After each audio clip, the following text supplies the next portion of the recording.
Super helpful nito if ever one day you tell yourself nagising ka na lang sa katotohanang naging tanga ka pala.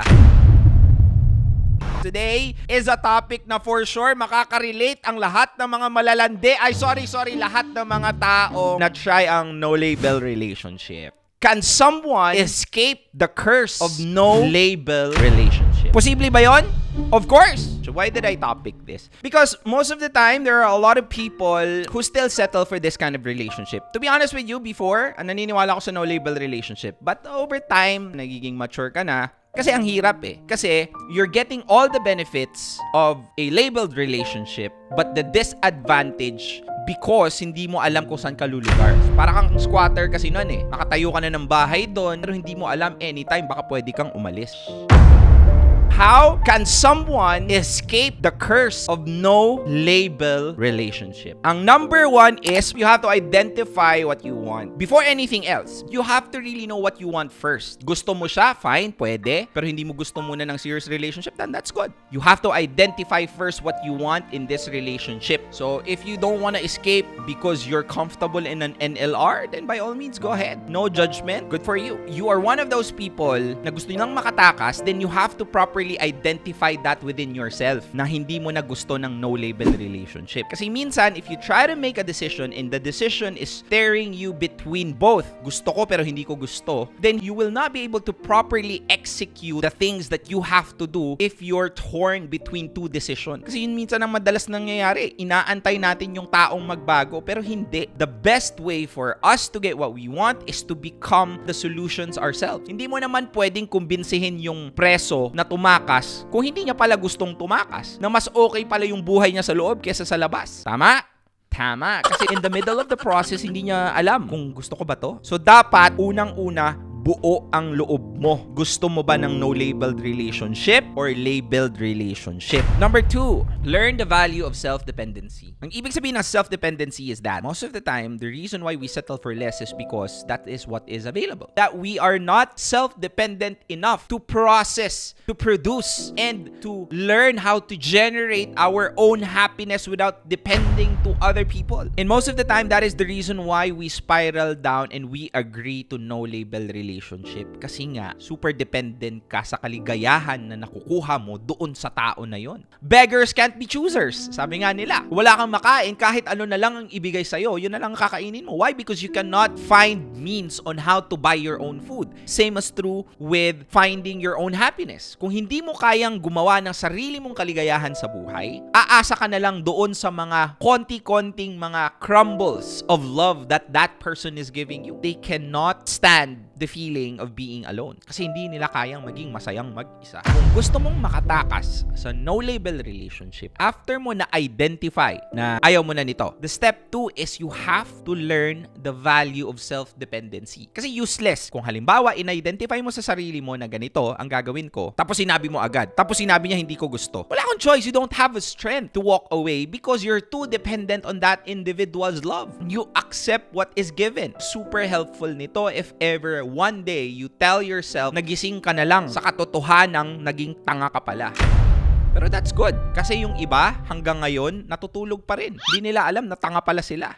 You have to learn the value of self-dependence. Hindi mo dapat inaasa yung kaligayahan sa iba. Number 3, focus on self-improvement. This is the answer. Progress is what makes a man happy. If you continue doing activities on self-improvement, you're now able to focus on things that are important to you. Not important to your partner only. Naranasan nyo ba yon minsan? May ginagawa ka kasi yun yung gusto niyang gawin, pero hindi naman talaga yun yung gusto mong gawin. I mean, there's nothing wrong with that. Pero kung palaging about that person yung ginagawa mo, that is something that you should really learn to change.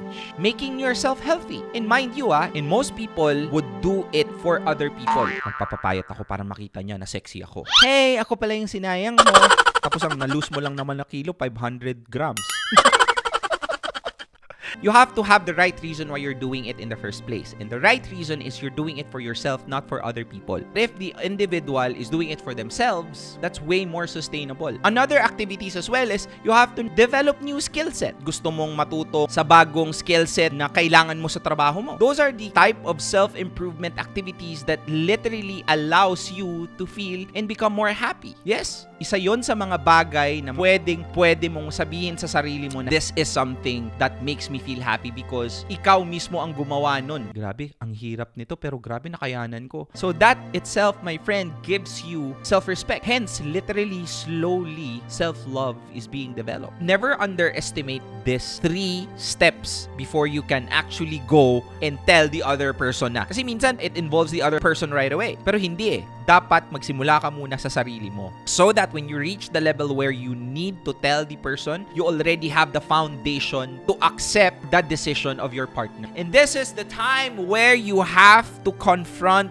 the person you have a problem with. You have to grab the bull by the horn. Have a talk. Tell them, hey, this is what I want from us. So that you have a clear guidelines on where you stand. If you define the relationship and you tell them what you want from the relationship and then they said yes, good for you. Good job. And if ever, after definition of the relationship, yung tao na yon doesn't want to end up with you and they told you na hindi ko pa gusto magka-label because you did the 1, 2, and 3, you will now have the foundation to have the willingness to walk away. Yes, my friend, you don't deserve love that is half of what you're capable of giving. Now, kung kaya mong ibigay yan sa maling tao, isipin mo na lang kung ibibigay mo yan sa taong para talaga sa'yo. And you will not have that kind of opportunity, my friend, if you still stay with the person who's not even willing to commit to you.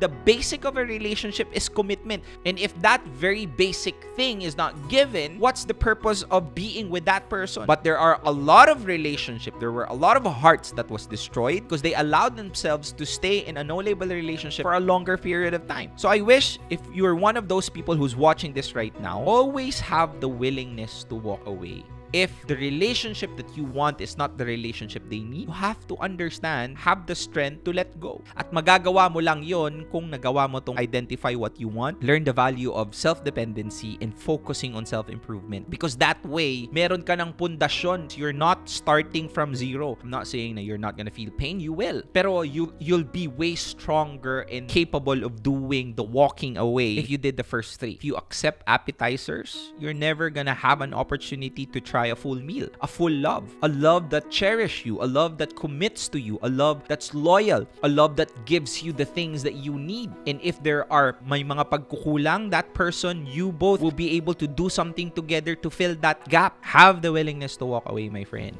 Get that strength from him too. Hindi pwedeng sarili mo lang nalakas yan. Kasi this requires an insurmountable of strength. It requires huge strength to walk away from the person that is not willing to give you what you want.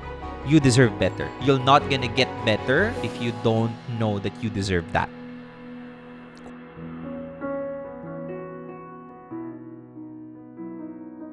If you need strength, call upon Him always. Kang mahihiyang humingi ng tulong at magdasal. Thank you very much. Yalla, bye.